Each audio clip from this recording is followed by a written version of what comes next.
Hey everybody, this is Team Demon Kitty here, and we are back with some more Friendsim. Hopefully this will go well. I hope it'll be fun. Let's see. Loop. Okay. Whoop. We're on this one. I don't know. It's just a noise I made. Okay. Okay. Well, one of these characters looks really cool. One of them I actually kind of despise in Hiveswap. So yeah. God, you have a headache. I'm about to have even more of a headache, I bet. Is it dehydration? Only if you're thirsty for companionship. Yeah, in this case, I'm thirsty for only companionship. This is not Shahoot Spirit. Are you hurt? Only your heart, and it aches for more pals. Is it withdrawal?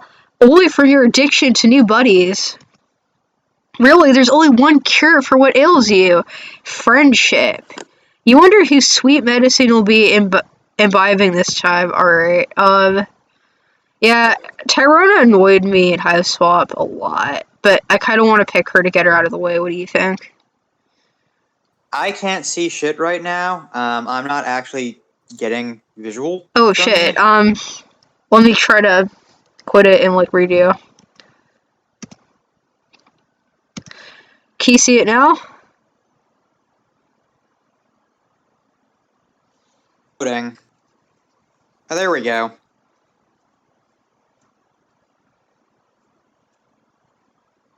Hello? Hello? You see it? Yeah. Yep. Alright. So, I kind of want to do... I'll go with... Okay, I'm fine with whatever. Alright, I guess, yeah, I kind of want to get Tyrona out of the way because she annoyed the fuck out of me in Hiveswap. I just want to do the most annoying person first. I can do her voice unless you want to. It's kind of up to you. Alright. So, here you are, in jail. You always knew you would end up here eventually, but you were expecting a human jail, not this. Well, there aren't human shells on this planet, as far as I know. It all happened so fast. You were waltzing down another Alternian street in search of friends when you heard the telltale sound of machinery behind you. And before you could escape, some giant metal drone with a rocket ass scooped you up and flew away with you. Well,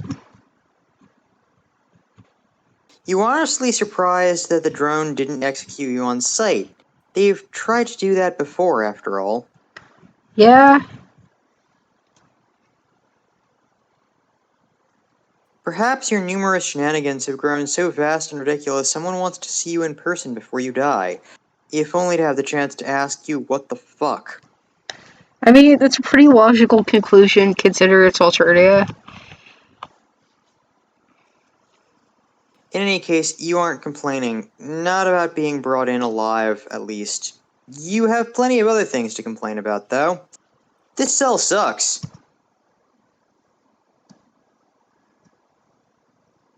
It's hard and cold and full of this gross-looking moss that could probably kill you since everything else on this planet sure can. It's a pretty accurate assessment. That doesn't look like moss to me, it looks like mold. There's a It couple does. patchwork holes in the back wall of your cell, which aren't enough to wriggle your way out through, but are enough to let in the light from outside.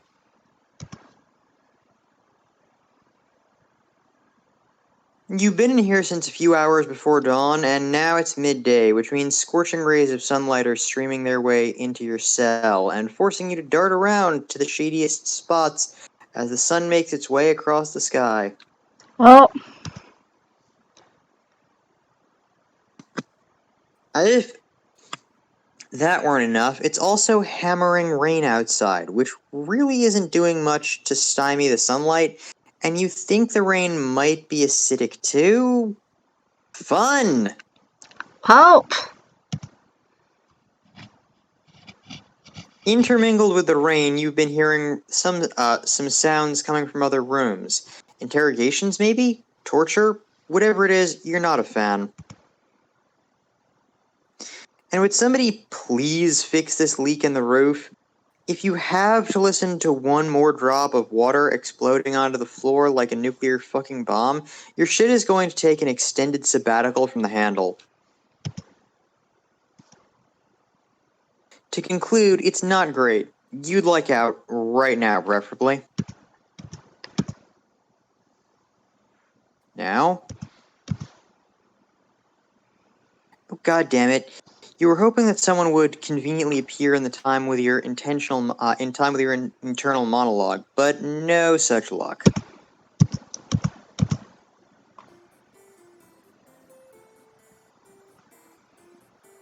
Okay, whew, there she is. Your new savior is small, probably the smallest troll you've met so far, with the possible exception of Amnesia, and she looks about as young as Amnesia as well. For some reason, I don't find myself quite as inclined to hug this character as I was with Amnesia. No. Amnesia being completely covered in blood notwithstanding. Well, it's paint, but yes. It's paint on Alternia. It's also blood. Yeah, well, it's both. It's both. She's got wild pigtails sprouting from her head and a twitchy look in her eye, like she's going to start sprinting the second she hears a sound. She opens the cell door with a creak and gestures down the hallway with a quick jerk of her head. Come on, with me now, quickly. Head down, keep quiet. No asking questions. Okay, I'm gonna save. Well, follow her, because realistically speaking, yeah, being not in jail is always better than being in jail. That's true.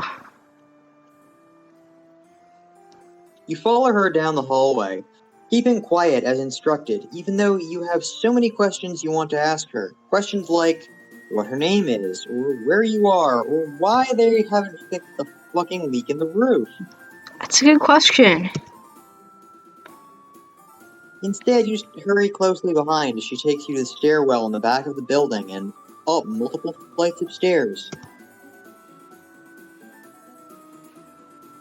Peeking out the window of each door you see what would seem to be an evidence locker, and then a row of tightly packed cubicles, and then a long winding hallway. This is where she opens up the door and ushers you through. This hallway is full of electronically locked doors with troll signs on them, the overwhelming majority of which are sealed. The only other presence here seems to be the automated cleaning robots.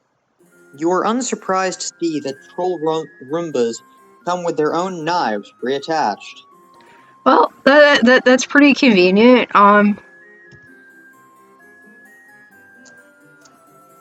She punches a series of numbers and letters into a keypad beside one of the doors, bearing her sign and name, and then slips inside and you fall out. Woo! Here we are, my hive away from Hive. You can be a bit louder now, but no shouting. That'd be weird as hell, buddy. Oh, my name's Tyrona, by the way. You politely refrain from shouting as you introduce yourself to her. Tyrona pulls up a chair and sits down at her husktop, tapping some keys. So what we're gonna do here is I'm just going to go ahead and access your files in our system. Shouldn't be too hard to find since you're a weird alien. And yep, here we go. That's what we're looking for. Time to make a few edits. She leans in, fingers flying quickly over the keys. She's absurdly fast on a keyboard, her eyes darting back and forth across the screen. Now, normally I wouldn't pull anything this risky, and I certainly wouldn't be helping out a criminal, but I have it on a good source that you're not the kind of person we should be letting rot in a cell, or worse. Now, right now, you're in our system on a lot of weird and serious offenses. But you and I, we know there's only one thing you're really guilty of. The only thing you're really guilty of is trying to keep your head and shoulders attached, yeah? You're just gonna click here, delete a few things, and there we go, you're clean. Wow. Just like that, huh? You thank her profusely and even begin to consider groveling at her feet, but she cuts you off. Listen, I'm just doing the grunt work for you. Well, wasn't really my decision to spring you. Let's just say you and I have a mutual friend. Wink, wink, nudge, nudge. Oh, okay. What's his name? Tagore got us out, I guess. I'm right here. It's for. I guess Tagore got us out. Are you sure it wasn't Tysius? Oh yeah, it could also be Tysius. That's true. Tagore is our lawyer. Would make infinitely. That's true. It's probably Tysius. It's probably Tysius. Yeah. Why would Tagore ever stick his neck out for us? Because we owe him money. I don't know. I run errands for him sometimes in exchange for information. I just happen to be pulling an all-dayer over here anyway. So I was in the right place at the right time. Well, it says him, so... It is Tagore. This mutual friend of yours sounds like a dead ringer from Galekh. Wow, knowing a cerulean in high places is already paying some great dividends. Oh, it's Galekh. Well, that also makes sense. It beats our data, at least. All you got from her were some really weird DMs and chitter from her stream followers. I don't know, I think our Dada's a good friend, but, Anyway, speaking of being in the right place, what is this place anyway? Well, I mean, I'm all for bloodthirsty cerulean girls. That's true. This place is, well, it's a lot of things. Jail and courthouse and office and a whole lot more. Basically, if you're teal looking to learn how to do teal things, this is where you go for a hands-on internship. I don't know how I feel about that word. Internship. Okay, it wasn't intermentorship. It was weird. It wasn't internship. Most of it is law-related, of course, but there's a couple of semi-related fields for the go-getters looking to do something a little different. Like me! Yep, I bet you're just dying to know what I get up to in these hallowed halls, don't you? Surely a brilliant mind like Miss Casson is doing some real important work here, is what I bet you're thinking, and you're obviously absolutely correct, my friend. Feast your gaddimals on this. Okay. Gander globes. I filled with that. Clicks of the wriggly bulbous mouse, and her husk top loads up several images. You glance at the screen, and the recognition center in your brain goes haywire with dopamine. Alien culture or not, you know memes when you see them. God, you missed memes. Check it out! They're a little corny, but I know Teresa's gotta love them.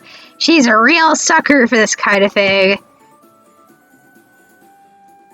One of them is an image macro featuring Triza doing her makeup with the caption, "Triza's so hot, rebels are so not." Another seems to feature troll brains, at least you hope those are brains, or of varying sizes and hemocolors. Being a rebel is the small maroon brain. Sympathizing with rebels is the medium-sized olive brain, and worshipping Triza is the giant purple brain. Did Copper make this meme?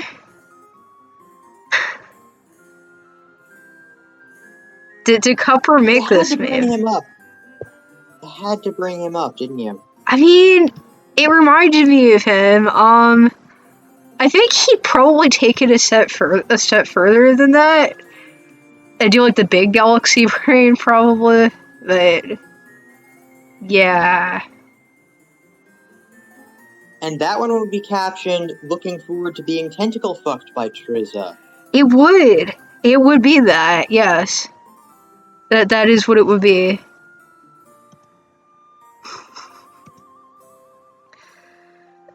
These ones will be going up on the web soon, but for now I've got plenty other memes circulating propaganda.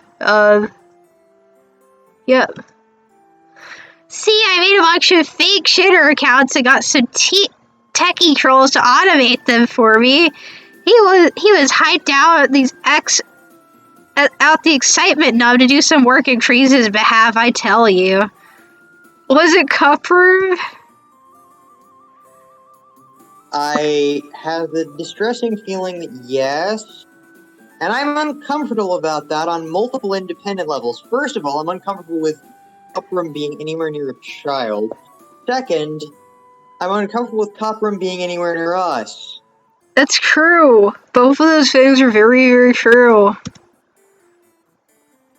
Some of these accounts just pretend to be regular trolls, and others are best jokes, night-leaving, funny, relatable, laugh humor, you know. They're racking up the followers as we speak. And the point of them is to put these Teresa memes out there? That's how you get them. You start with a couple of innocent jokes and cute perbies pics, and then bam, suddenly you're spreading the good word of the Empire, and everyone accepts it because your Twitter account is so funny and hip. I call it meme-agenda. It's gonna be the next big thing, I tell you. Meme-agenda. Man, that's a real thing. Actually innocuous. That was actually, she's actually a genius. I mean, yeah. I'm actually respecting this kid. Yeah, I mean that's a real thing. So I mean, yeah. Yeah, no, she's brilliant. I like that. This kid is great. She kind of is smart, yeah. It does seem like a pretty clever way of spreading propaganda. Really effective on today's modern youth. It also deeply unnerves you, but you leave that part out. That's just something, there's just something wrong about memes being used for evil. No, there isn't. They've been used for evil forever. Yep. Thank you. So glad someone appreciates all the hard work I'm doing here instead of just brushing me off. I've had to do a lot of overtime putting out propaganda for the Empire lately. Just between you and me. Although this ain't exactly much of a secret anymore. There's talk of a rebellion brewing like a real actual big scale one instead of just a bunch of high bloods getting paranoid because of a Burgundy looked at them funny. It's a pretty scary, actually, and I hope I won't get swept up in all of it if something nasty breaks out. Well... Yeah, that's the vibe you've been getting. You're about to ask for more info about this rebellion when she cuts you off and keeps rambling on.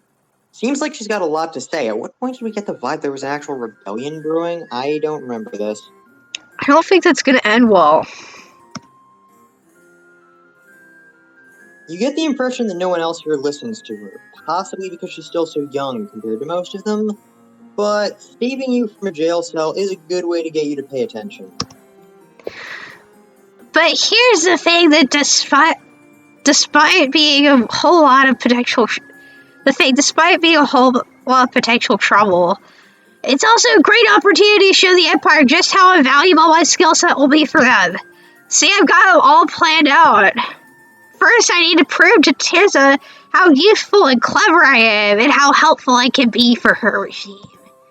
Then when Teresa comes to me, she'll dethrone the current Empress and take her place.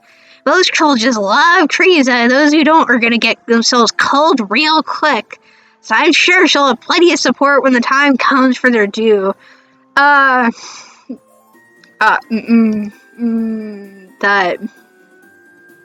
pretty optimistic thinking there.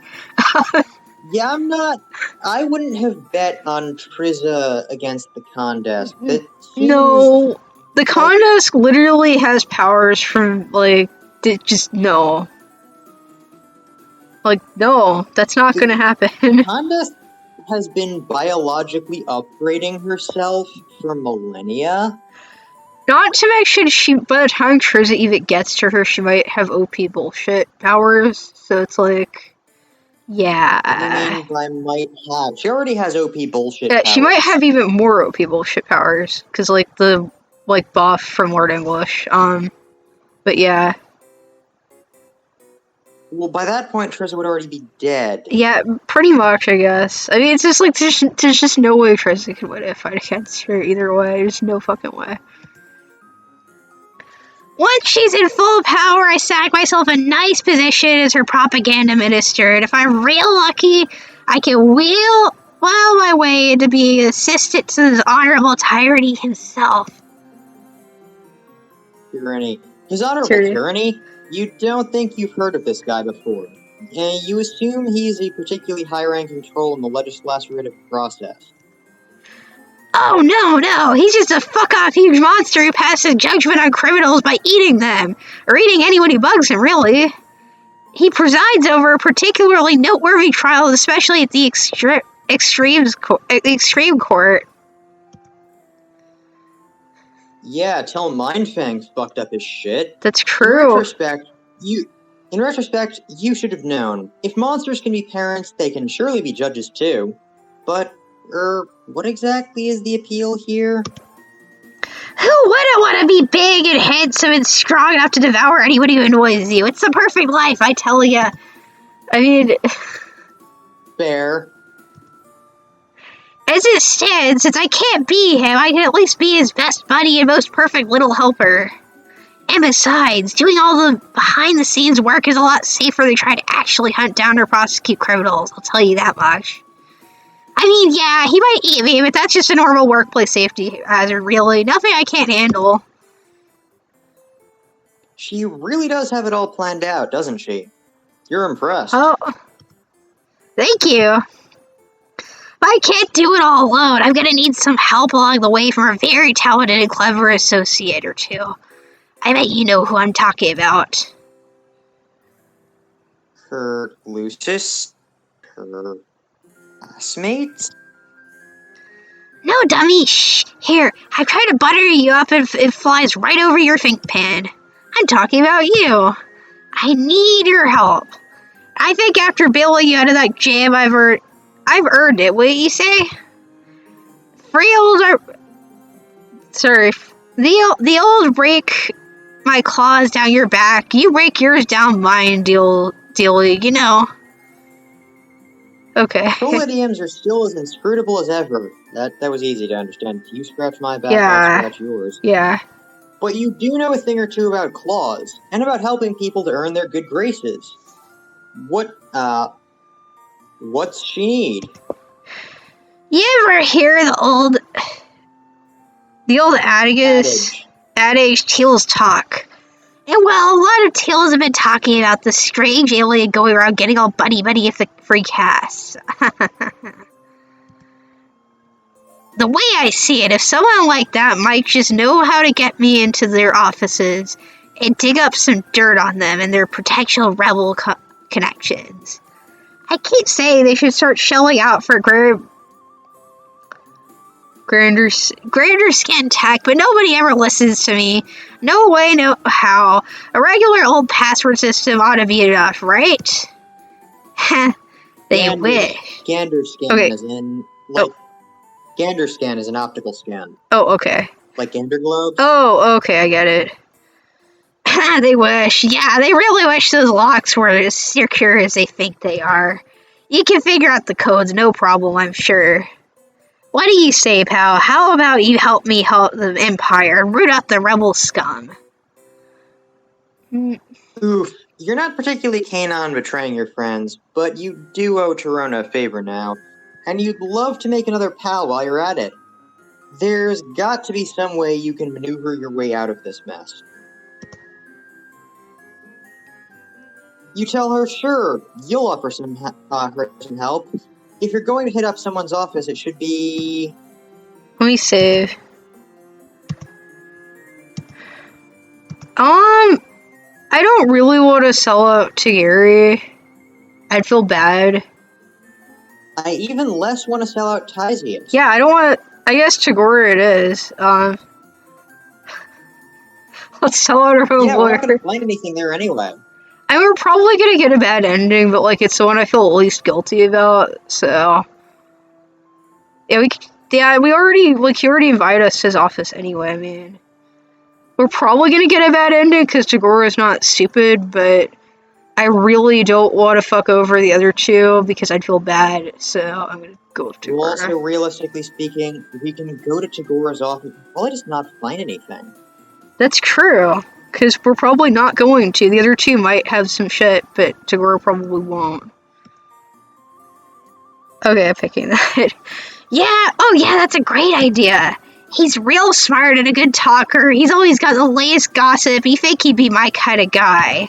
But he's also just such a sleaze, like a real creepy creepster. He kind of is. Not to mention he charges out the snip tubes for all his info. He does. No thanks, I'll handle it myself. Ooh, but imagine the scandals if he turned out to be a rebel all along. I really hope we find something on him.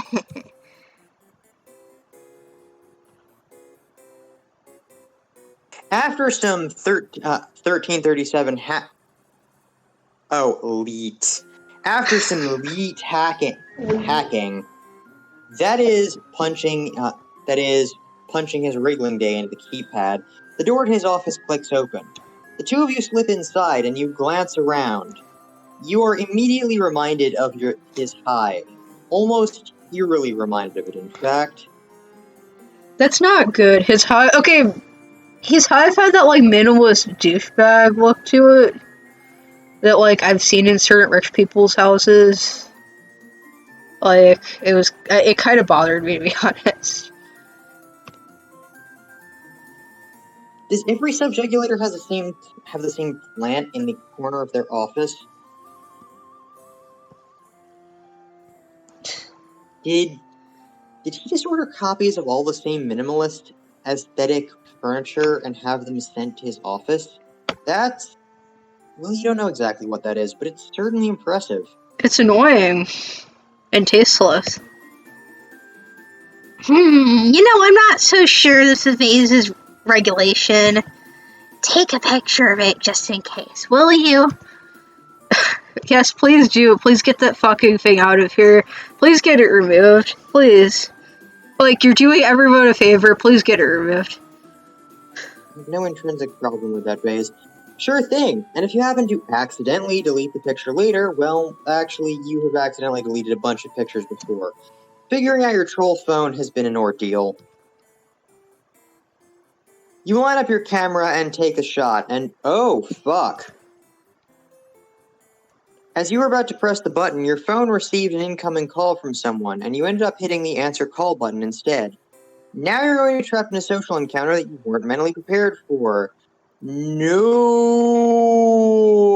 wait, it's just Tagora. That's no problem at all. He's gregarious and easy to talk to, and you're standing in his office. Fuck again. Oh shit. Everybody just let's like pace the fuck out. Throwing on your most practiced, everything is perfectly fine expression, you try to angle the camera so he can't tell where you are. My apologies for bothering you on such short notice. Okay, you can do him. I recently learned through the grapevine that you may have been responsible for certain changes in,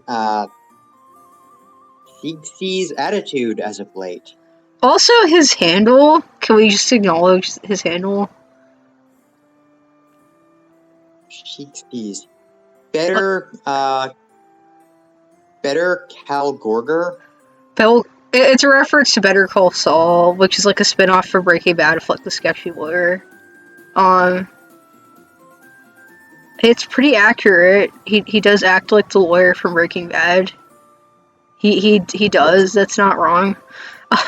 What's a Sigsi? You know what I don't know what that is. It might be what's her name? I'm blanking on names. Tisius or something. I don't know. I thought it might be prudent to let you know that. Wait. Is that my office? Did you break into my office? There's a whole library to sign down there. No. God, no. It's not his office. It's just, an office that coincidentally happens to look exactly like his, Why don't we just tell him that he invited us to his office, and so we were there to visit him? Geez, Flappy, you're terrible at coming up with bullshit on the fly. His face has been frozen mid-smile, and now it slowly seems to twist until the smile doesn't look nearly as friendly or genuine as it did a moment ago. He starts to laugh, little raspy chuckles under his breath. I see. More the fool was I to ever believe I could trust a fellow liar. Is this Galekh's work? No, it can't be. He doesn't do that kind of subterfuge. Wait, he knows Galekh? Oh, okay, that's weird. That's strange, but okay. They don't seem like two people that would know each other, but okay. I guess that's a thing. I guess they're enemies? Okay. It was all just a game to you. Yes, that must be it, of course it was. You were not here to make friends. What? No, that's exactly what you're here to do. The bills I so graciously forewent for your sake. Well, no matter. You can expect a very hefty invoice to arrive via email as soon as I finish typing it up. Oh shit. Dude, we're in your office. Who invited us here? No, please no. It doesn't have to end this way. You were just trying to secure another friendship. He knows how it goes, right? Saying or doing anything for a bit of social gain. I think this is like his private office, so that he didn't invite us into, so... He invited us into like his other office. I guess he has two. Oh, but of course. And I would be very happy to continue our business relationship in the future.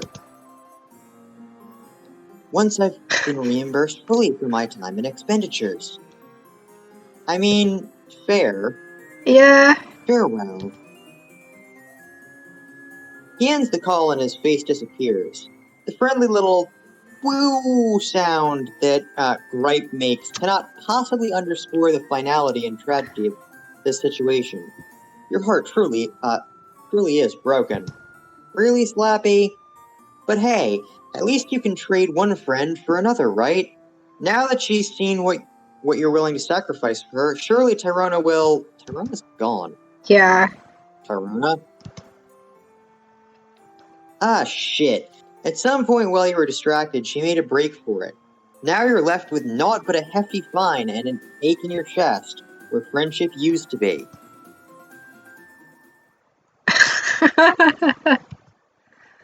God damn it, I don't want to fuck over either of the other two people. Like, that just seems so mean. I don't know. Okay, well, let's go with Tagiri, Yeah, because we're gonna have to. I mean, I'd feel bad, even worse, fucking over Artezius. Well, also, yeah. Tagiri is unlikely to actually have anything meaningful in his office. It's probably just dumb weeb shit. Actually, that's true. That's kind of true. You're right. You're not wrong about that. The only rule he's breaking is being with Palapa, and I don't think he's keeping records of that. Probably not. Probably not. After mulling it over for a while, you decide that Higiri is the safest choice. Sure, he's the guy with a sword, but he's also by far the least likely to harbor rebel sympathies. He won't be getting anyone in trouble here. Yeah, Tagiri. Now that's an interesting choice. I tell you what. He's always sucking up to the purples and trying to make himself look all cool and knowledgeable about law stuff. So you'd think he'd be clean, but maybe it's all a front. I'm working on a video about rebel sympathizers right now, actually, and that's one of my big bold points that I go over. How sometimes a guy trying too hard to look like he's on the level is actually as far off the level as it gets. So yeah, let's see what this guy's hiding, why don't we? Moseying over to his door, you consider the keypad. This shouldn't be a hard password to guess. It's gotta be the name of one of his favorite animes, right? You punch one in and... nope, the buzzer sounds. You try another. Nada. But to your delight, the door clicks and begins to slide open after the third anime title. You glance over your shoulder to see Tyrona beaming at you from right behind you, and then turn back to the door and... yikes! A katana comes swinging out towards you on a wire, and you narrowly dive out of the way before it connects, crashing to the floor in the process. Well, he definitely protected his office. It's probably shitty, but he tried. You groan and stagger back to your feet and hear a familiar voice sounding from a speaker in Tagari's room. Foolish evildoer. Did you really think it would be that simple? You have fallen for my trap. Well, no, actually. You three pitiful guesses were all it took to steal your doom. Oh, your 3 pitiful guesses were all it took to steal your doom. Not that it's going to do you any good while you bleed out on the floor. Sayonara, trespasser. The message seems to cut off there, but then there's some muffled sounds, like a microphone being moved. Yep, that's about right. Yeah. What do you think, Tadashi? It's going to look so cool when I show it off to my colleague. Oh my god. You breathe a sigh of relief. That katana was aiming right at your head. You almost got skewered. Talk about a close one, right, Tyrona? Tyrona? Oh no, no. Oh no. I actually wouldn't care that much because Tyrona seems like a horrible person, but... Yeah, that's true. Really, we're gonna break into Tysius' office? I guess we have to. I don't like this, but I guess we have to.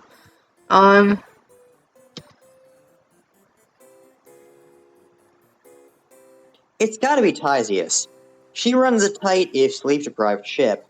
You'll give it a good try, fail to find anything useful, and Tyrona will appreciate your attempt. Tysius, huh?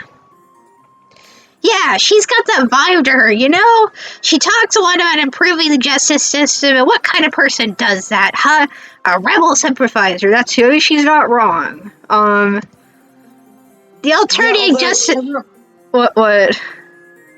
Tyrona is dumb enough that she'd have believed whatever we said, so really that's less her being smart and more her post-hoc justifying believing us like an idiot. That's true, actually.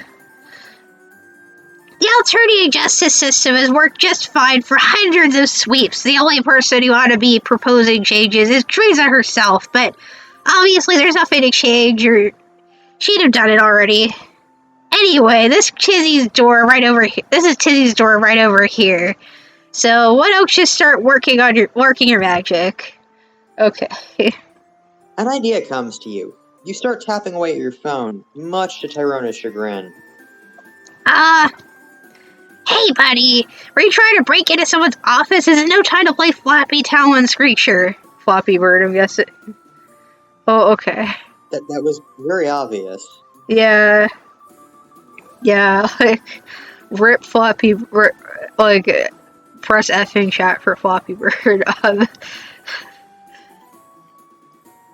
You explain that you're looking up Tysius on your phone to consolidate information and improve your chance of guessing her password.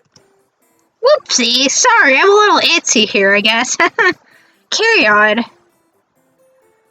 Turning to the keypad, you start inputting your guesses. You try the birthday listed on Tysius' Chitter profile. Nope. Even the name of her matesprit doesn't work. She's a matesprit. Yeah. Then something clicks. Everyone expects a long, complex password, right? You try just 2 paltry digits instead. 69. Okay. Click. The light goes green and the door to her office slides open.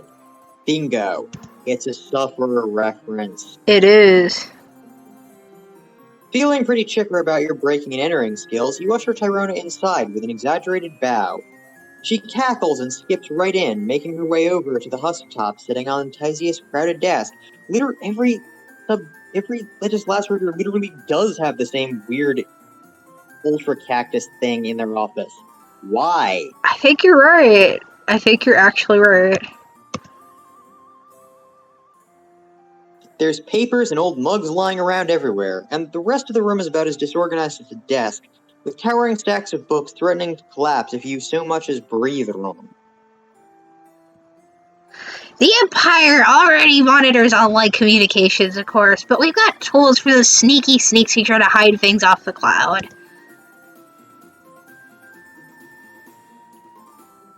Tyrona produces a small device, bright red with gold accents, and plunges it into what appears to be a USB slot on the husk top. It wriggles upsettingly. I'll go through her files, and you start looking through all those books and folders, okay? You offer a thumbs up and turn your attention to the absolutely massive pile of literature that is strewn throughout the office. You're not really giving it your full effort, hesitant to pry into Tyzia's stuff, but you get the sense that she isn't hiding anything here anyway. Behind you, Tyrona is clicking through folders on the husk top, the exasperation in her voice steadily growing. Useless school-feeding assignments, copies of court transcripts, a bunch of nudes. Oh, okay. Okay, then. Oh, okay. Nudes of whom? Oh, okay. I guess she was sending them to her mate Spirit. It's all just normal tail stuff. There's nothing incriminating on here at all. Where is she hiding it? Tyrona pulls away from the husk top and dives into the stack of books with the gusto of a small child in a ball pit, rifling through pages as quickly as she can. It isn't long before she gives up that pursuit too, emerging from the pile in a shower of loose pages. Ugh, I can't find any evidence of wrongdoings anywhere. No hidden folders on her husk, no secret stash between the pages of a book, nothing. She stomps back and forth, pacing around the room and scratching at her face absent-mindedly. Maybe there just isn't anything to find. Is that so bad? Yes, if she's not bad, it's super bad. Blah, look, see? I'm not a big fan of I'm not big and I'm not strong even if I get a growth spurt when I'm older. It won't change and I don't like to fight. That's just not what I'm cut out to do. I'm a thinker and a listener and a talker. Knowledge is power, and the only kind of power I'm good with. It's the only kind that will keep me in the game. Everyone's gonna play nice and get off my case because they know I've always got the dirt. But those shifty, crafty teal jerks keep trying to hide all their secrets from me. I'm gonna be hooked if I can't get one over on them. So, actually, the idea that knowledge is power only works if you don't just get offed by whoever thinks you know more about them than they want you to. That's and true. If you're not any good at fighting, on Alternia, that's going to be everyone. That's true. That's very true. Like, she was actually so bad at fighting that she got killed by Tigiri's trap.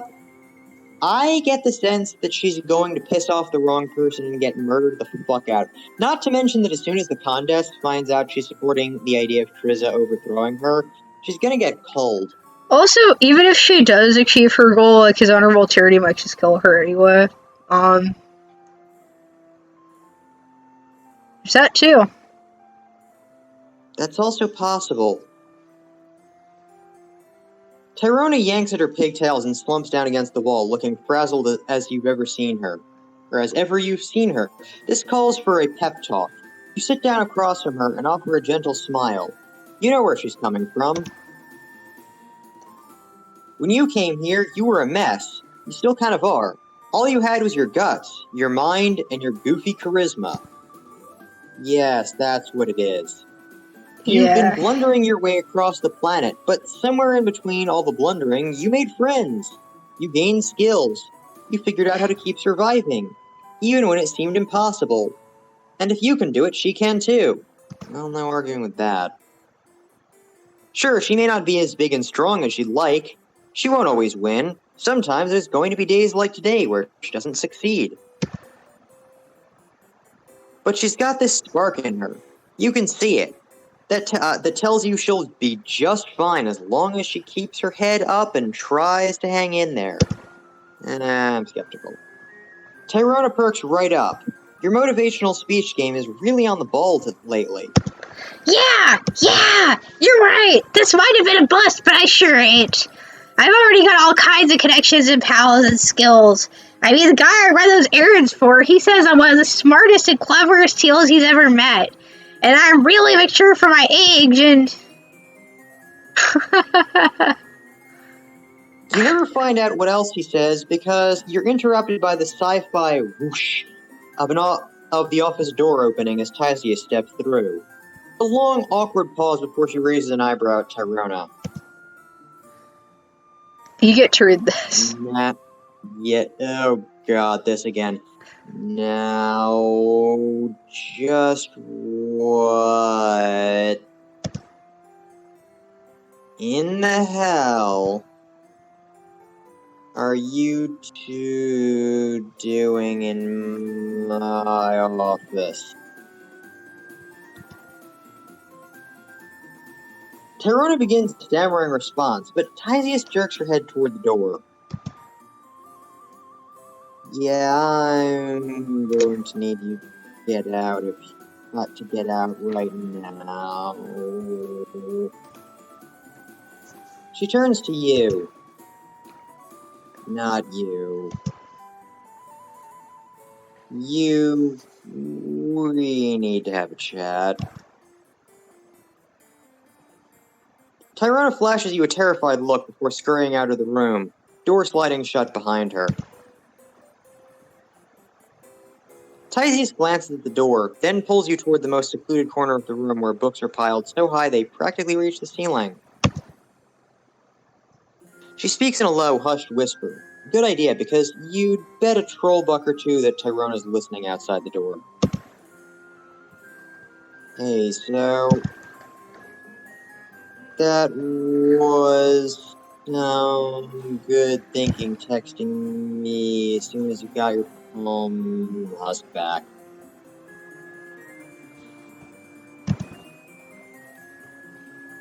You shrug humbly. You're getting good at leveraging your bountiful stockade of friends. I wonder what she thinks I'm going to do to you. Well, There's a lot of rumors about me. Most of them But when you look as tired as I do every day, trolls whisper. She chuckles lightly and takes a sip of water before sighing. I can't believe she thought I'd ever be dumb enough to keep incriminating documents in my office. She must be getting real desperate to prove herself. This is exactly my point about how fucked up it is here. Everyone trying to climb over each other out of the muck and pull the rest down. Like shell scuttlers in a seafood storage device. Lobsters, you mean? probably I assume that means lobsters. Lobsters are delicious. there. Poor girl. She thinks she's got everyone in the palm of her hand, but she's being played as much as the rest of us schmucks. Another sigh. You feel like you may as well be Tysia's second. You may as well feel like sighing may as well be Tysia's second quirk. But you've already heard enough from me about all that. Go pretend I chewed you the fuck out or something.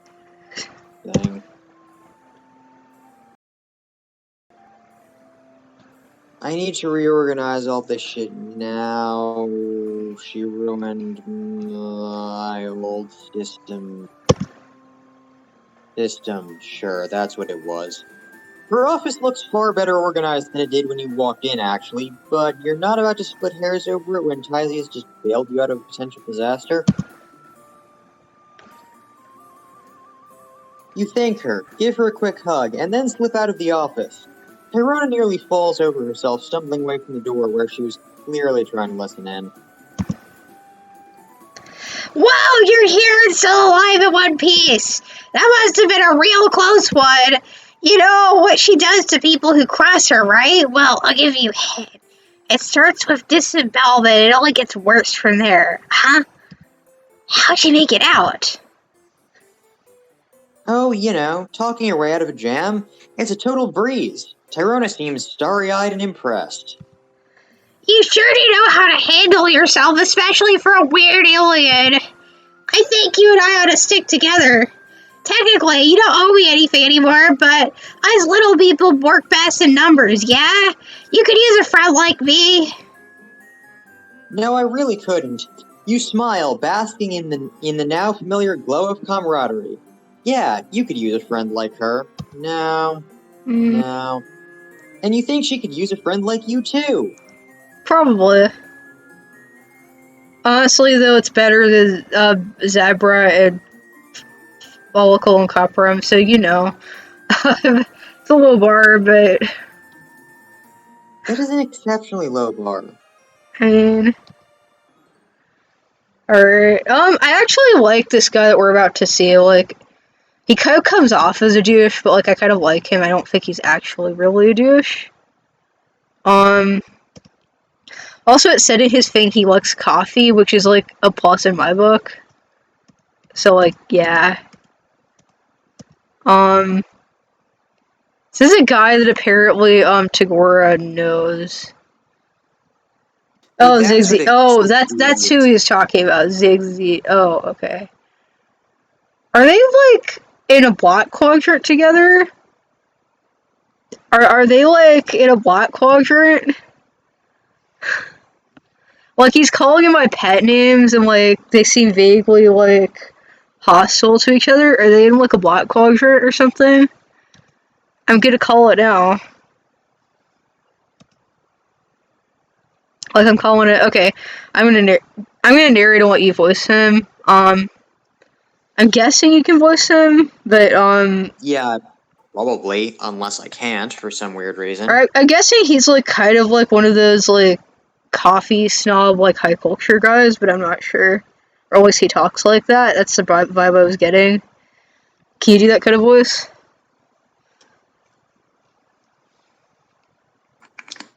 I imagine I can do. Yeah, that sounds perfect. That sounds perfect, actually. Yeah, I kind of give him like a Clark Kent voice, but like that sounds pretty good. It's a chilly night, not in a bad way though. It's the kind of crisp air that invigorates you. You think you might just fuck around and make a friend. I mean, that's what you do all the time. Slappy, that's literally what you do every night. You're busy breathing in a big old lung full of stuff when you hear someone call out behind you.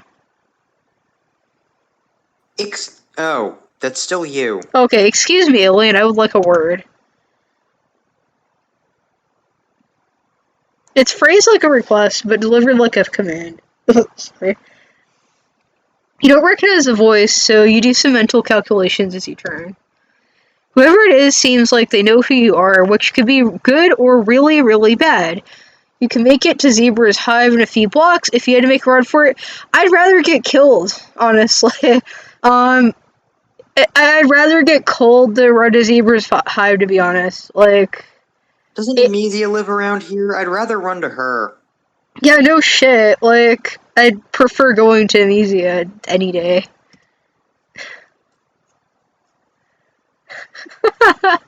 That's not exactly a place you like to take Sanctuary, though, so you figure the risk of talking to this mystery troll is worth it. Yeah, god damn it, Slappy, you're agreeing with me.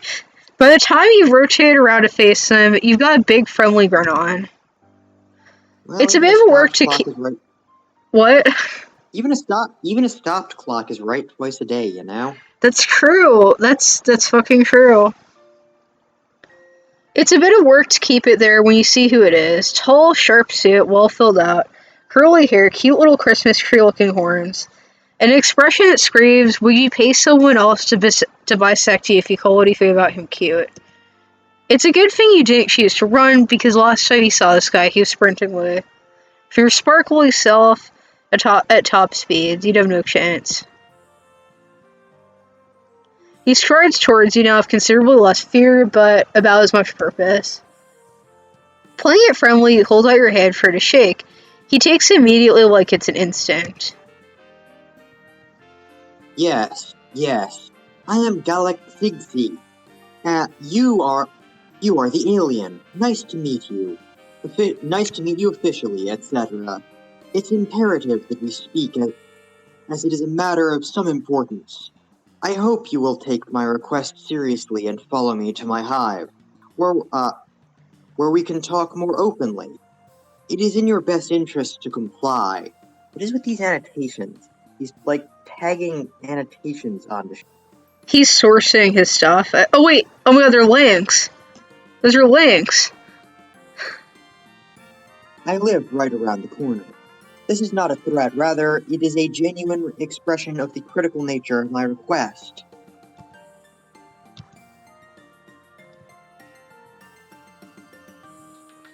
How do I... Oh. I skipped the second one. Let me see if I can go back. It won't let me. Oh well. Blah. Well, no. 2 and 1 were both linked in the same place. Okay, it's pretty handy. Wow, okay then. We got a wordy motherfucker over here, huh? A short and sweet, hey, let's hang out would have worked for your fun Fred Firsty self, but that's fine. I kind of like this guy. Like, I kind of liked him in Hiveswap. Like, he was actually pretty cool. Like, I thought he was going to be a complete douchebag at first, but then he actually turned out to be cool. You don't have anything else to be doing, so why not follow this pushy Hiveblood back to his house? Wonderful. This way. He stays true to his word and doesn't say anything else as he leads you toward his hive, but you watch the way he clenches his teeth and flicks his eyes back at you as he walks. I don't know if your voice for him is actually that good. Like, but my throat's tired from voicing Tyrona, so I'm gonna give it to you. Do you have a better one? Like, Tyrona kind of hurt my voice, I'll be honest. Tyrona kind of hurt my voice. Also, do you have a better one? Yes, I do, but, Show me. Also, keep in mind the narration is there's just enough narration and there is him talking. Yeah, that's true. He's about to explode, holding it all in. You walk a little slower to bask in the need of eating off him. I'll try it when, like, I get to another line for him. And, I'll take the narration then. Alright, yeah, until we get to that point, yeah. Also, we could pause momentarily and you could get something to drink that would help your throat. I have something to drink already. I know you can't see it, but I've actually been drinking something this whole time. Still dizzy with the feeling of having your presence wanted so badly, you trip a bit, heading up a wide flight of stairs, and there are a lot of them. Jesus, he could have warned you at least. Well, I mean, they're stairs. It's not like they're hard to see. We were warned. Oh, he didn't warn us about stairs. I just got that. He didn't warn us about stairs. Oh, of course. He didn't warn us about this. Oh, God. How did I miss that? Well, probably the fact that I literally haven't eaten in 5 days is not helping. Yeah. You look up as you pull yourself to your feet. The stairs lead up to an old stone building covered with ivy that creeps around some pointy-topped windows and up to the tops of turrets. It looks like the kind of place a crusty old professor might walk out of, followed by a flock of khaki-clad rich boys. I actually kind of like that building, though. I don't know, it looks cool, and, like, I like the plants crawling up it. Like, that's actually kind of a cool building. The door opens with a creak. You do not hear anyone debating the difference between a movie and a film in there, but you do hear Bleeding? Sounds recognizable. Bleeding? Reasonable. Once inside, Galekh beckons you through the foyer and into another room, this time unlatching what looks like a very tall metal baby gate to let you both in. Okay. Oh my god, his house is really, like, oh my god, the amount of books, and then there's, like, little cozy chairs by the fireplace. I like this guy. I mean, it's kind of ostentatious and pretentious too, but I'm here for it. Like, it's cozy and stuff. It's like, you get to read a book by the fireplace, like...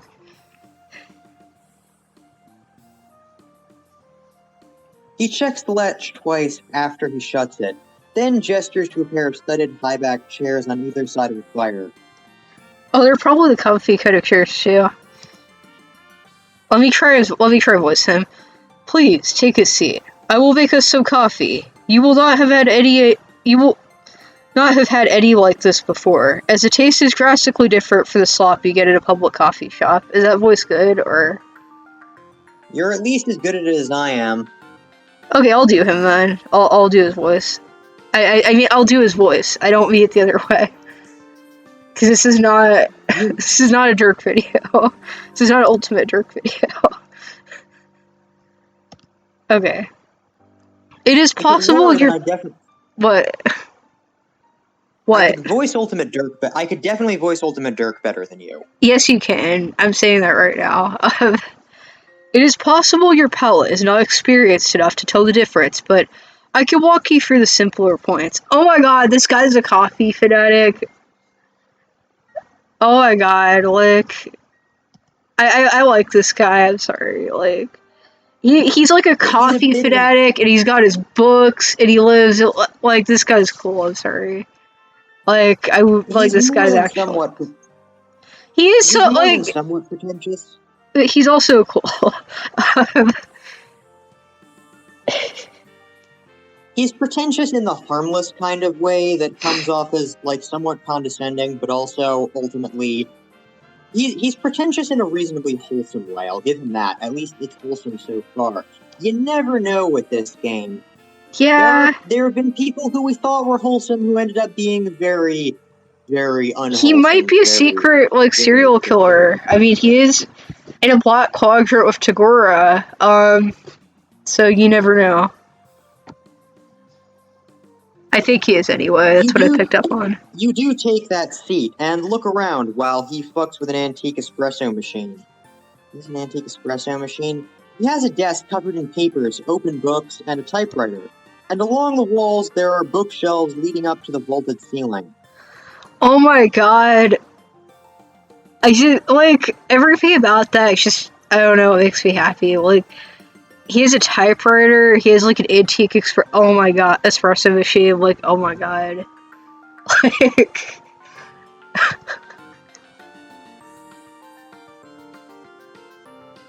Everything has an air of purposeful messiness to it, like he pulled some of his cooler titles to leave lying around for you to see. How flattering. He did. This guy has a very, very distinct tendency towards deliberate, somewhat pretentious ostentation.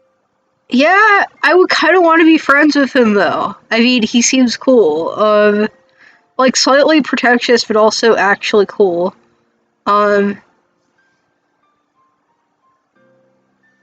You mentioned this must have been one of those personal jerk-off book hives Tysius was talking about. Yes, it is. It absolutely is.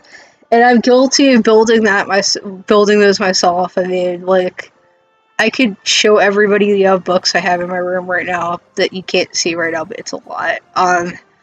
Like, I keep adding more bookshelves. Excuse me.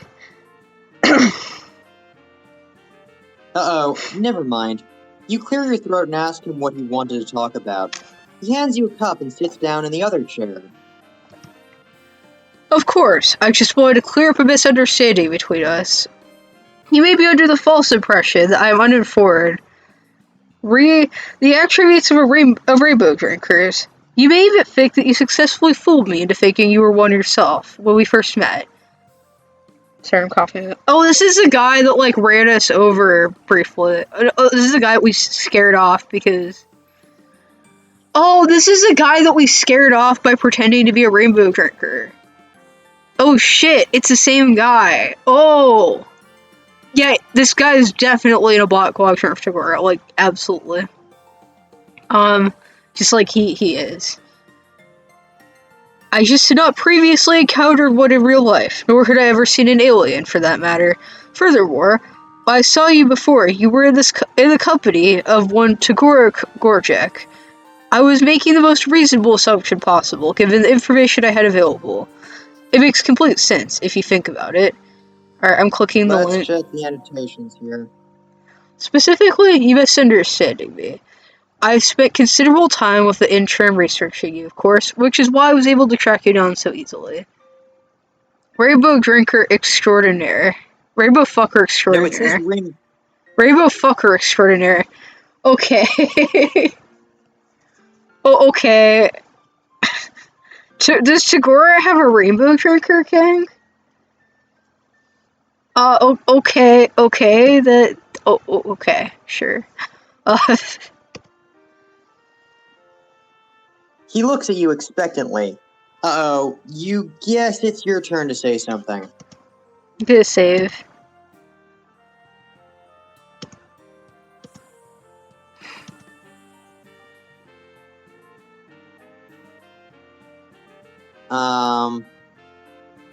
Let's be polite. I don't know. I don't know. None of these are really polite, though. I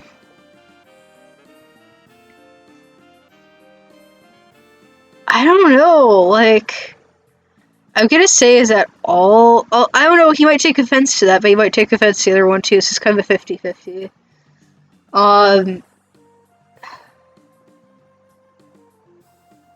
The first one is slightly more polite. The second one is just what Kairava would say. That's true. It is. It's almost exactly what Kairava would say, except the Lamau would be at the end of the sentence, but yes. I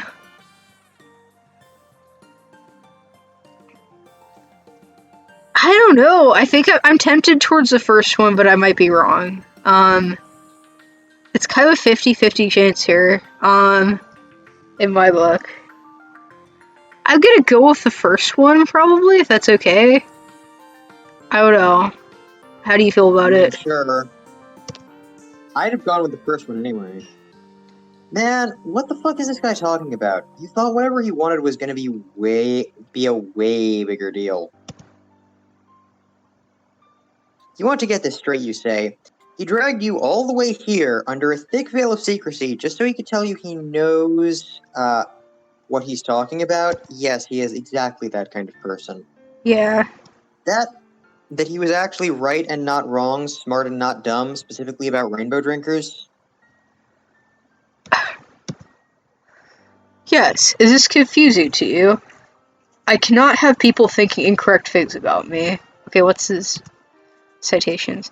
Technically not always specifically about that topic, but that is a pertinent piece of information in this conversational context.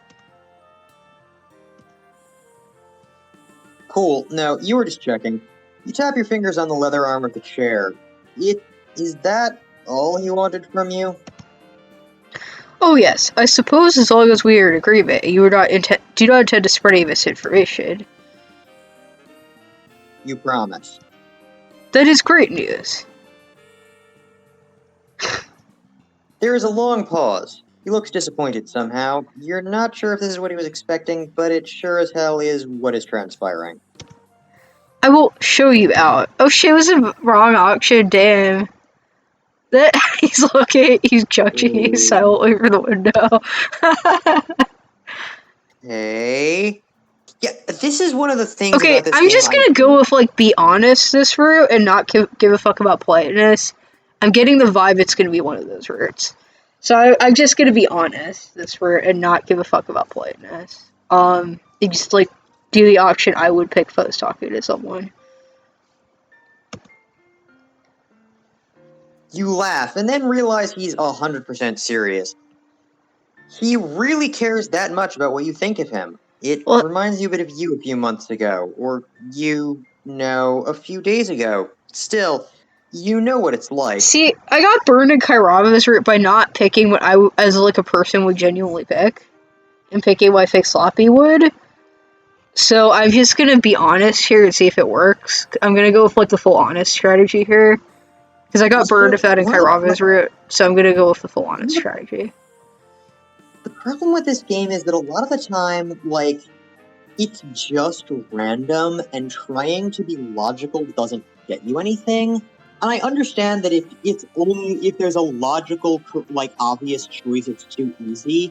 But that's kind of why you have to make choices where you have to just sit back and go, gee, what even would I do in this situation? Yeah. You try to thread the line between humoring him and easing him out of having to care that fucking much. You tell him that you'd like him even if he was a complete rube, a total rainbow-drinking lore idiot. If his incompetence knew no bounds. I get it. Oh heck. If the barely contained panic in his eyes is any indication, he isn't at all placated by that. You cut off that line of finagling and try something you hope is a little more of his speed. It must be cool to have a primary source sitting in his own jerk-off book hive, though, right? He exhales, gathering himself a little. I'm not sure why you keep calling it that, but I do admit, I'm interested in the chance to learn more about you. Stop immediately. Yeah. Yeah, it's not good to call it that.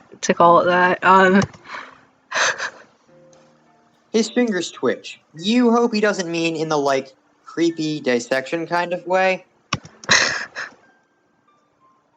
You are free to leave, right?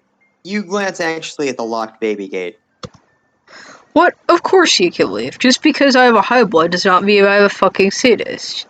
My interest in you is purely academic and friendly. Furthermore, that gate is not for you. You should know by now that the predilection is not bound to any one caste. I know you're amenable to that kind of thing. Do not worry about it. If all goes well this evening, we will not even have to make use of it. You do definitely worry about it, but not in a present actionable way, just in the sort of under-the-surface self-preservation way you've worried about, everything that's tried to end your run here on Alternia so far. Well... Plus, he offered you friendship. You'll reach your heart into that monkey trap any day. Hell yeah, then. You throw your arms out, toss your head, and tell him you're all ready to be studied and subsequently friended.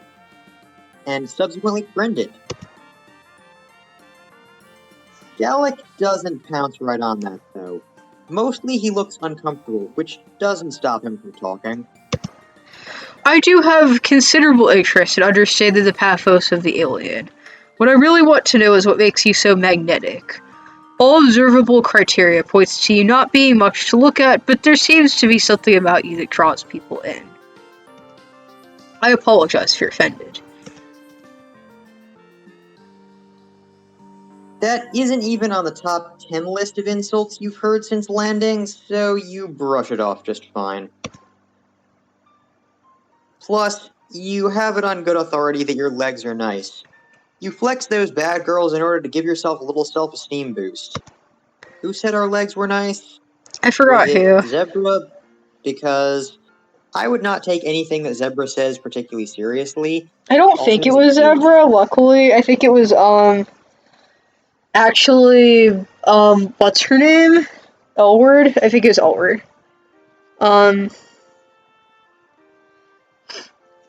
I was wondering if you had a emissarial status. But the more I learn about you, the more difficult it becomes to make any sense of your plans. Accounts of your activities contradict each other at almost every turn. You're either the most suave and well-connected... I can't pronounce that word, I'm not even gonna try. I can. Plenipotentiary. I've ever heard of. Or you are running around with no clue what you're doing, and somehow it works out for you anyway. I forgot to click the source, damn it. Fuck. Okay, so emissarial as in emissary. Yeah, I got You know what an that emissary one. is? Plenipotentiary is a word even I don't know. Go ahead and Google that. Well,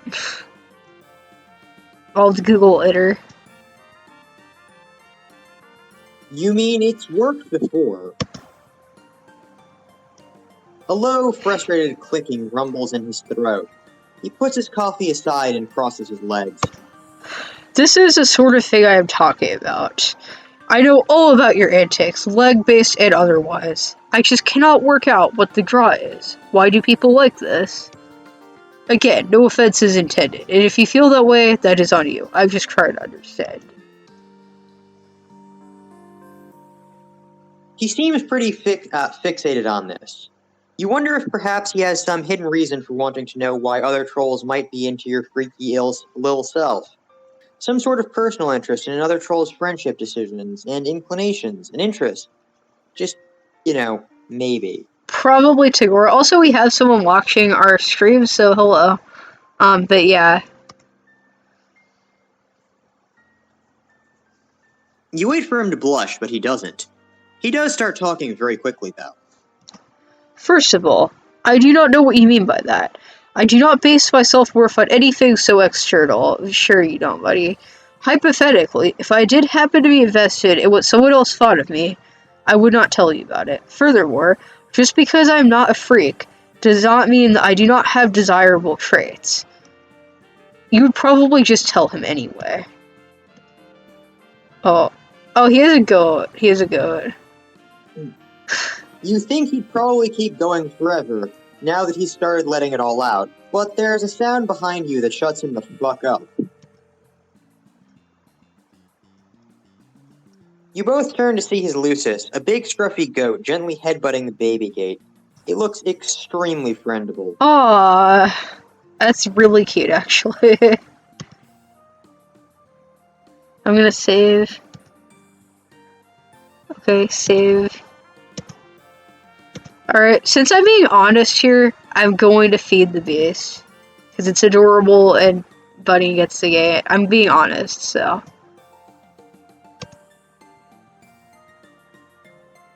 As much fun as it is to get monologued at, you opt for a change in pace and ask Galekh if this goat is a good boy. I'm also going to point out that Galekh absolutely cares what people think about. Again, this whole hive is designed for presentation. Like, it's nice, but it's also very clear that he spent way too much time designing it to impress people. He kind of did, yeah. If you call breaking into my book hive and eating and eating important chapters of my manuscript good, then yes, he's the best. He's a goat. Greatest of all time. But is he Alexander? I am going to call this goat Alexander the Great. And anyone who gets that reference, I am going to respect the hell out of you.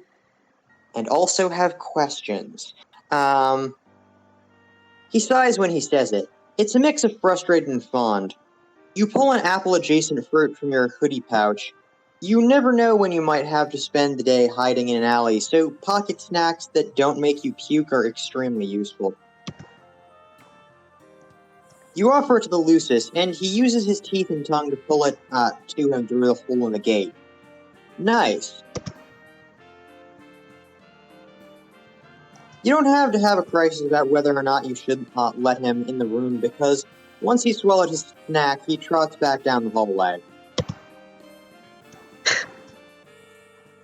You mosey over towards Galekh, plop back down in the chair, and let him know you're ready to get this fact exchange party started. You wonder to yourself what kind of information actually exists about aliens. You mean humans on Alternia. The fact that you've started thinking of yourself as the alien is mostly fine, you figure. I don't think Sloppy is human, but okay. Sure. We'll go with that for now. It's what the trolls vibe with, which is what you're all about in the end. But it could be cool, maybe to hear about the history of humankind from their perspective. Literally from another universe. Yeah? You've been curious, and if anyone would know, it'd be this fucking nerd. No, I mean, he's not the only fucking nerd. So you ask. Also, if Elward said we had nice legs, she was being polite. I am very sure Elward has seen better legs than Slappy's. I'm pretty sure, because Elward's probably seen a lot of legs. She was dating Branya. That's true. There's absolutely nothing. I have read all kinds of reports on other alien races, of course. I can pull those for you if you'd like. As for your species, I can confidently say there is no recorded history of your kind on Alternia. Let's click the references. If what you are after are bloody accounts of the destruction of entire species, or painstakingly detailed logbooks of resources taken from various planetary systems by our forces, if it existed, I would know about it. Oh. Wow. So, you're the first of your kind to visit, huh? You flex again and brag that maybe that's the secret to why everyone is so hot for your friendship. But even Galekh can tell you're not really feeling it. If you say so. Are you some kind of high-blood equivalent back home? Is that why you are so friendable here? What is your planet's system of government, and where do you fit into it? What are your main off-world exports? What were some defining moments of your species' development? Have you formed any bonds here that you would say fit your planet's equivalent of a quadrant system? Supposedly friendable, I still have yet to feel the impulse. If so, with whom? Okay. You're not ready to take the space SAT. You're too busy trying to sort through the idea that you are the literal only option for him to learn any of the the only option for him to learn any of this shit. The only one of your kind around. You feel like the frame surrounding your life has shifted, like everything around you zoomed out to the widest angle, with you, a tiny speck in the corner, invisible to the naked eye. Did we get hit with the ultimate perspective vortex? I guess? Okay, cool. Maybe you should sit down. Ah, fuck, you're already sitting down. Maybe you should lie down. You crawl onto the floor, which Galekh probably won't like, but you're too busy having an existential crisis to care. Really? Why is it that weird that we're the first human and only human here? Like, that's not a strange idea. God damn it, that's a lie too. You definitely still care what he thinks of you. It isn't the first time you felt overwhelmed by your situation since you landed. It isn't even the 100th, honestly. It's just that you kind of always had a back pocket assumption that there'd be some way out of this. Sure, you're having fun making friends and and allies, assembling a new wardrobe and picking up weird survival skills. It just hadn't quite hit you that this might be all that was left for you, for real. I mean, why, Slappy? Is this floor wriggling another alien friendship ritual? I just do not grasp the lure of it. Or are you spontaneously suffering? Please stop whatever this is. Yeah. I'm not sure how I'm supposed to tell the difference. Yeah. You want to answer him, but words feel so far away in this moment, you try to call up how you crashed, or what the ass you were doing in a spaceship to begin with. That's a new one on me. Are you even a certified astronaut? Do you have an advanced degree? Do you have hands? Your vision blurs and you feel queasy. You need air, a lot of it. You run forward to the closest available source, a wide window. Defenestrating yourself is maybe not the best option, but if it is the one you are currently the most emotionally attuned to. So that is what the fuck you do. Luckily, the panes of the window open like French doors, and you're still on the first floor. You spill out without breaking any glass or limbs. Behind you, Galekh hollers. It still feels nice outside. You lay there and breathe in and out and try to pull your shit together. From your prone position, you can see Galekh put one leg up over the windowsill, shake his head, and then pull it back and turn away. He certainly looks fit enough to be able to manage that leap, but of course he wouldn't bother. He should give up on your hot mess of an alien self. You're fine wasting away out here like yesterday's banana peels anyway. You're ready to take a depression nap right then and there when you hear the front door open. Galekh is stomping toward you, flushed and fuming. He looms above you, his large frame quaking with anger. Listen here, you little shit maggot. I have opened my home to you. I have opened my mind to the possibility of understanding you, despite multiple instances of you not offering me the same courtesy. I only want to correct your misconceptions about me, and I have a chance to exchange some cultural understanding. You have to be the worst ambassador I've ever heard of. Fair. Yeah. No! You sit up and promise that he's been great. The best and smartest friend you've made yet. No. A great host. But is he an excellent host? Excellent, even! It's not his fault you're not clicking like you do with other people. If that were true, why would you spend this entire visit acting like a fresh-hatched idiot? At this point, I have to conclude that you are mocking me and my genuine interest in you. There is no other explanation for your behavior. Do not begin to insult me by claiming otherwise. No, Slappy's really just a dumbass. Yeah? I promise. Yeah? You try to explain that you were just in your feelings, but he stopped humoring you. He turns on his heel and stomps back inside, frankly, valid. You want to hope that he'll come back, the drive to understand outweighing the drive to be done with your sorry ass, but you know he won't. You drag yourself to your feet and start the slow, lonely walk to somewhere, anywhere else. From the open window, his Lucis cocks his head to the side and softly bleats his goodbye. Blah. I assume that's the noise he makes anyway. I couldn't resist feeding the goat, it was too cute. I don't find goats especially cute. I find them cute, but, I guess stay on topic. Please ignore him. He just wants to get in here and cause problems. He will wander away in a minute.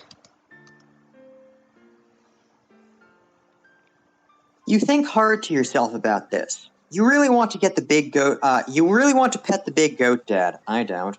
But you want to dish about this guy's love life even more. You've heard some about this situation from the other side, of course. But you really shouldn't let Galekh know that Tagora tells you about their tentative and awkward pitch-ish flirtation, unless, it helps you get more friends. Slappy, you're a dick. You kind of are. No, you slap your own cheek to snap yourself out of it. No secret spilling. Galekh leans away from you against the back of his chair. Fuck, you're really not doing anything to change my impression of you. You have an idea, so you cut him off before he can monologue you to death. You tell him that it sounds to you like what's really bothering him, a regular non-freaky guy, is that he's jealous of your free-spirited friendability. He wants what you've got. He glares at you, his breathing quickening. Ooh, yeah, hit a nerve. I do not want anything of yours. What is it you mean by that, though? What is it exactly you've got? He is not. Interrupting him has worked pretty well so far, so you try it again. Let's cut the shit, you say. There's no reason for him to hide anything from you. First of all, you already promised to like him no matter what. Secondly, you know what it's like to want to impress someone. And finally, you know all about how to be a huge motherfucking weirdo. So, why doesn't he let you show him how to walk on the wild side? He can take a few pointers from Alternia's biggest freak. You are not Alternia's biggest freak. You're not even close. You can see the ensuing makeover montage already, and you start bouncing a bit in your seat. I'm kind of curious which one you mean. I meant Cuprum, and Follicle. But, I mean, that can be applied to other characters, too. I mean, they are collectively Alternia's biggest freak. Yeah, they are. They really are. I have zero interest in. Okay, that won't do it. You try one more tactic. Telling him you guess he just doesn't mind not knowing shit about how to be a freak. Old Galekh, they'll all say. Smart at how to be boring and a real big dumbass about weird stuff. Ah, I see what you were doing. It's just a reason allowing you to broaden my horizons with your alien ways will only serve to increase my cultural competence. Unfortunately for me, it will absolutely work.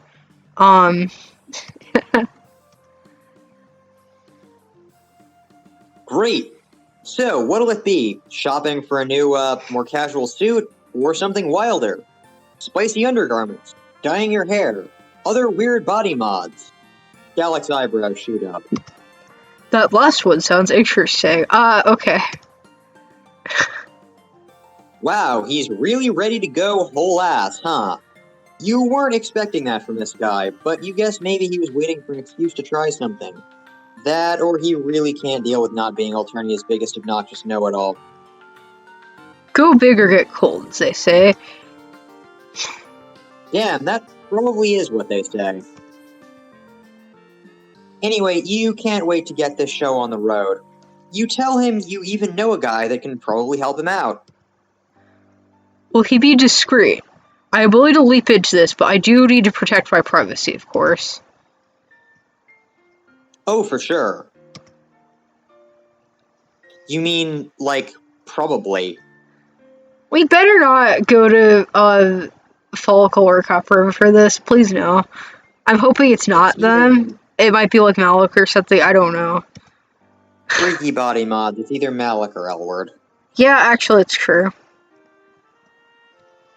His brow furrows. Either your continued interruption or your hesitance, so you waste no more time and whip out your palm husk. You'll pull up the secret gripe profile you got Malik to make so you could keep in touch, and call him up. It is Malik. What's up, Robo-Buddy? You get right to it and tell him you made a new friend who's looking to get a new hole put in him. Behind you, you hear Galekh choke on his coffee. Artistically, and in an aesthetic hole. Galekh shrugs weakly, his eyes still wide. Or something similar. Hell yeah. Anything for you, bud. Malik's eyes dart from your face to the room behind you. You're not sure how much he can see through the screen, though. My gear equals easy to pack, so I'll be over soon. I'll bring options. You start to give him directions, but he stops you. Don't worry, I know exactly where you are. Your palm husk equals low jack. Figured you'd be cool with that. See you soon. Well, Slappy probably would, but I wouldn't. Yeah. Malik hangs up and you grin at Galekh to reassure him. This sure seems like a manageable situation. He offers you more coffee, which you take because you're a polite guest. Galekh starts ideating in a small leather-bound notebook, so you mostly watch. Listen to him explain the brainstorming process. Take sips and wish the goat would come back. Eventually you hear soft footsteps approaching. Galekh jumps when Malik opens the baby gate. How did you get in the front door? I hacked it.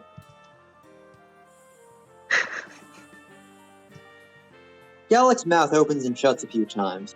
His eyes dart between your and Malik's matching hoodies. Just kidding.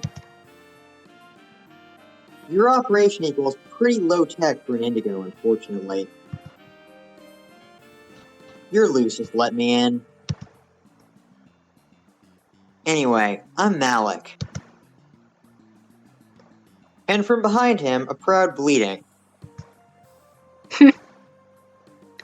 Hell yes.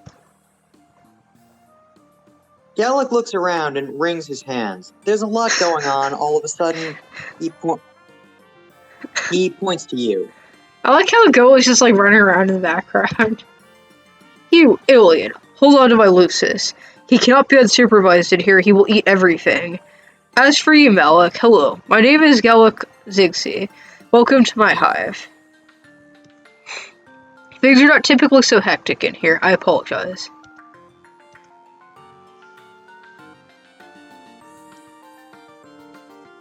That equals problem. I hear you want to get freaky. Galekh tugs the bottom of his suit jacket, straightening it reflexively. Poor dude. You want to tell him you're proud of him for going so far out of his depth, but he seems to be holding his own here. Plus, the goat really wants to make a snack out of some old paperbacks. You take your job seriously and hold on tight to his neck. Yes, that is correct. I hear you have the tools to help me achieve this. I'm open to a wide range of modifications. My notebook has some sketches. I will need to be able to hide it easily under clothing, however. Look only at the last 6 pages. Flip to an unauthorized section and you will lose the privilege of using your eyes ever again.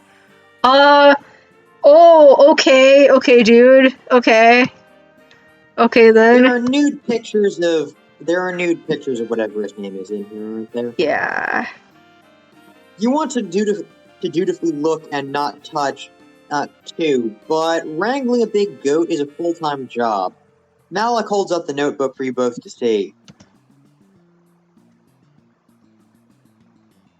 Wow, Galekh's not a bad artist, actually. Still, you have to kind of turn your head and squint to make out what is going on in a couple of the sketches. Okay. It's still gonna be special. You guess there's still a few surprises left for you in the brave new world of troll anatomy, huh? Okay. Okay. You point to the sketch you like best with one hand as you scramble to keep hold of a fistful of wiggly Lucis fur with the other. Yeah, I can work with that. Hell yeah. Button up, get some layers off. Galekh flicks his eyes to you, and you give him a big, supportive thumbs up. You look politely away when he starts taking off his jacket. Instead, you focus on your job, and oh, you have some pocket snacks. You pull out some mostly not bruised fruit and offer it to Galekh's Lucis. He chomps it up readily and calms down a bit. Geez, can't Galekh afford food for this guy? He's a goat. Goats are more interested in stealing shit. Yeah, he eats plenty. You missed the annotation. Yeah, I know. I misclicked. It's hard to click it sometimes. I don't know, because it doesn't work sometimes. This game really should have given us the option to see the annotations, like, in the go back Yeah, it text, really should have, because, like, I don't think I can click it, so, yeah. Yeah, no, and it's super easy to misclick here. That's just bad game design. Yeah. Galekh doesn't take off his undershirt, but he does roll up the bottom of it before leaning his forearm against the back of one of the chairs, exposing the broad palette of his hips and back. That design does capture an ineffable facet of my core self. Get going on it, before I change my mind. I assume I do not need to spell out any potential consequence to be straight from the artistic vision, correct? Galekh rolls his eyes and pulls out a tattoo gun. It looks mostly how they do on Earth, but with a strip of greenish, almost biological light. Oh, it's a tattoo, not a piercing. I thought it was going to be a special piercing, but it's not. Don't worry, your blood color equals crystal clear. Galekh winces at the first press of the gun to his skin, or maybe it's lasers. There's a glow happening back there. With the lucis stated, you're free to see what's going on. So you climb into the chair Galekh's leaning against the back of, and peek over to watch. So what's the deal with this anyway? Tattoos don't seem much like your vibe. There is no specific reason. I'm simply fleshing out my worldly experiences. Intense physical pain, for one, though I'm able to bear it. Attaining visceral knowledge of a new kind. You don't actually pronounce it visceral, it's visceral. Visceral. He's checking off something from his bucket list. You helpfully add. That...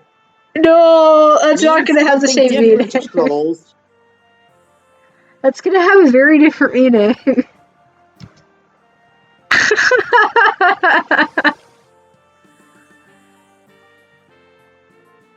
The call booted me again. Oh, are you back? You're back though, right? No. Magically coming out of your speakers. I'm actually not back. In fact, I'm not even in the room. You're still coming out of my speakers for some reason. Galekh flushes bright blue and jerks backward, screeching like you haven't heard since you first met and traumatized him. Oh boy, you have no idea how, but that was apparently extremely the wrong thing to say. Watch it. You're gonna make me fuck up your ineffable vision. You need to flip your think pan. Or no need to flip your think pan. Gotta do what it takes to find a bucket buddy. I've been there. Galekh stares decidedly into the middle distance as he breathes in and out and repositions himself against the chair. That is extremely not what this is about. I am perfectly capable of fulfilling my propagational duties. This is not a thing I have to do. It is a thing I want to do. If it happens to spark concuspicant interest, so be it. Oh shit, I fuck. I hate that. It's so hard to click this sometimes. Yeah, whatever. I don't judge. You only have the barest grasp on what they're discussing here, but things are starting to click into place. Oh, okay. You don't want to embarrass your potential new friend by calling him out on his crush even further, or by implying he can't find anyone to fill a quadrant with. You tell Malek that Galekh is making his decision based on his own personal, emotional, self-educating journey, and that's all. Yes, that is the heart of it, exactly. Thank you. Galekh smiles at you, and it's crooked and stiff on his face like he hadn't expected to put it there. You smile back and place your hand on top of his, white-knuckled against the back of the chair. He winces in pain only once more before Malek steps back, tilting his head to admire his handiwork. That'll do it. Galekh rolls his shoulders and twists his body around to check his new ink. Satisfied, he turns to extend his hand to Malek. Thank you for your time on such short notice. Would you like to stay too? Malek shakes his hand, but cuts him off there. No thanks. I'm not much for the after party. See you around, Robo Bud. Nice to pat you up, Button Up. He tosses the gear back in his bag and nods at you both. On his way out, he pats the goat's head, now placid. One new friend is enough for one day, I suppose. Thank you for encouraging me to try something new. I still do not completely understand you, but your penchant for flinging yourself wholeheartedly into precarious situations is fascinating. It is quite a rush, isn't it? That is what you do best. You grin uncontrollably at the compliment. I might try employing that tactic a bit more in my daily life. If it will lead to newer, deeper grasps of the troll condition. As such, I have 2 confessions for you. He takes a deep breath and gets the rest out all in one go. 1. I know only an elementary amount of information about rainbow drinkers before I met you. And 2. The reason for my fawn-hinged jerk reaction at the time was because of my Gorjek-shaped blind spot. It is feelings-based. You graciously do not let on that those are 2 of the most obvious pieces of information you've ever encountered. Galekh clears his throat and thrusts his palm musk toward you. Now that we have taken care of that, take a photo. I can't reach. He turns around and you lovingly set up a shot on his hip bone. In a modest rendition of his sign... On his hip bone is a modest rendition of his sign in indigo, of course. It's framed by 2 sprigs of pine crossed under it in a V. Okay.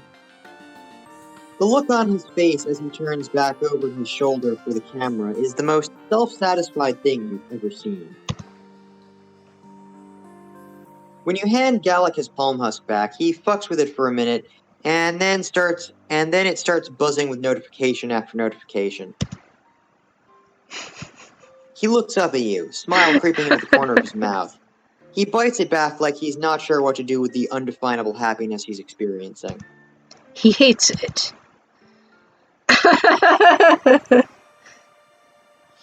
That's good, because, like, it's a black-wrong relationship. Yay, we won that. Okay, well, thank you guys for watching. We will probably be doing more things tomorrow. So please, tune in. This is Team Demon Kitty. Oh, also, before I go, please check out our coffee. Almost forgot to mention that. We could use the support, but yeah. This is Team Demon Kitty out.